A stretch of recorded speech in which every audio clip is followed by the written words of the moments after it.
તો મિત્ર, આજે શનિવાર હતો, અમારા બધા લોકોને રજા હતી, તો અમે આજે એક ભીચરી માતાજીના દર્શન માટે આવ્યા છે. તમે જોઈ શકો છો, આ છે ભીચરી માતાજીનું મંદિર. એમના દર્શન એકદમ ભવ્યથી ભવ્ય છે.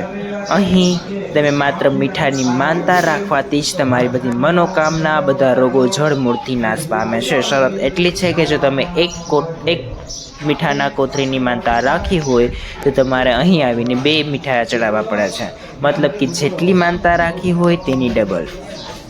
આ મંદિરની આજુબાજુનો નજારો તો તમે જોઈ જ શકો છો. એકદમ કુદરતી રમણીય, એમ કહીને કુદરત સોળે કળાએ ખીલ્યું છે તો પણ ખોટું નથી. જુનાગઢ જેવી મોજ તમે અહીં માણી શકો છો. આ લોકેશન એકદમ પરફેક્ટ છે. લોકેશનમાં કંઈ ઘટે જ નહીં. ફોટોગ્રાફી કરવી હોય તો પણ બેસ્ટ છે. આ ભીચરી માતાજીના લપસ્યા છે. એવી કહેવાય છે કે જેમને પણ માનતા હોય તે 7 વાર લપસ્યા ખાવાથી તે રોગ એને કદી થતો નથી, અને જો રોગ હોય તો જળમૂળથી નાશ પામે છે. તમે જોઈ શકો છો કે બધા લપસ્યાની મોજ માણી રહ્યા છે. મોજ નહીં, પણ આ માનતાના લપસ્યા છે.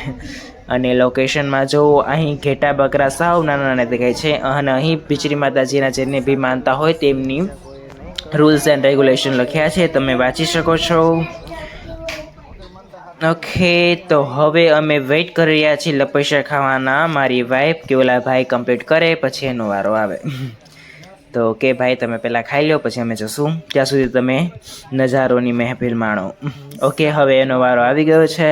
લપસ્યા ખાઈ રહી છે, જુઓ તમે જોઈ શકો છો. ઓકે, પહેલું લપસ્યું કમ્પ્લીટ થયું છે. લપસ્યા થોડાક લીસા છે એટલે ખાવામાં થોડુંક ધ્યાન રાખજો. હવે બીજા લપસ્યાનો વારો આવી રહ્યો છે. ઓકે, મજા આવે છે ને લપસ્યા ખાવાની? ઓકે, હવે જો બધા લપસ્યા ખાય અને હું ન રહી જાઉં થોડું ચાલે, તો ચાલો હું પણ ખાઈ લઉં એક લપસ્યું. માનતા ન હોય ને એક ખાવાનું છે તો એક ખાઈ લઉં છું. અને મારા પરિવારજનો અહીં ચાની પ્રસાદીની મોજ માણી રહ્યા છે. ચાની પ્રસાદી તો 12 માસ હોય છે, પણ જો તમારે પ્રસાદીની મોજ માણવી હોય તો તમારે રવિવારે આવવું. Okay everyone, hello.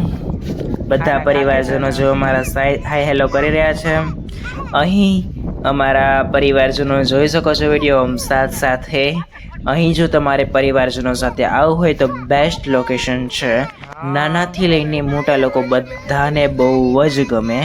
આ પ્લેસ કહે ને કે બેસ્ટ છે એમ. અને આ વર્ષા ઋતુમાં તમે આવો તો કુદરત સોળે કળાએ ખીલી હોય તો તમને એની મોજ જ અલગ છે.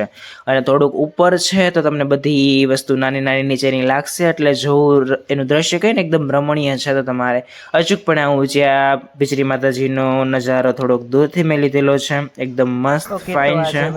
તો તમારે અચૂકપણે આવવું જોઈએ. કેવી મજા આવી? તો પહેલી વાર જ આવી છો? હા, બહુ મજા આવી. અમે દર્શન કર્યા, પછી તપસ્યા ખાધા. અહીંનું બહુ એમ કહેવાય છે કે ગમે એ માનતા હોય તો પૂરી થાય છે. મીઠાની એક કોથળી માની તો 2 ચડાવવાની. શરીરના કોઈ પણ રોગો હોય તો એ પૂરા થઈ જાય છે.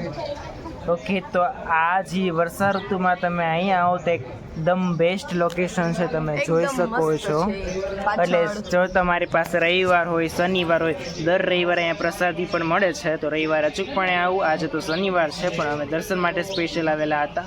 એકદમ રમણીય લોકેશન છે, તો તમારે મજા આવે છે બેસવાની, કેમ થાય કે અહીંથી જવું જ નથી. માનસિક શાંતિ મળે તમને, એકદમ શાંતિની અનુભૂતિ થાય. તો અચૂકપણે આવજો ભીચરી માતાજીના દર્શન કરવા માટે. અને જો તમારે કંઈ પણ રોગો હોય તો એની માનતા કરી શકો છો, અને પૂરી જરૂર થશે. અને ભીચરી માતાજીને ખાલી પ્રાર્થના કરવાની છે અને મીઠાની માનતા રાખવાની છે.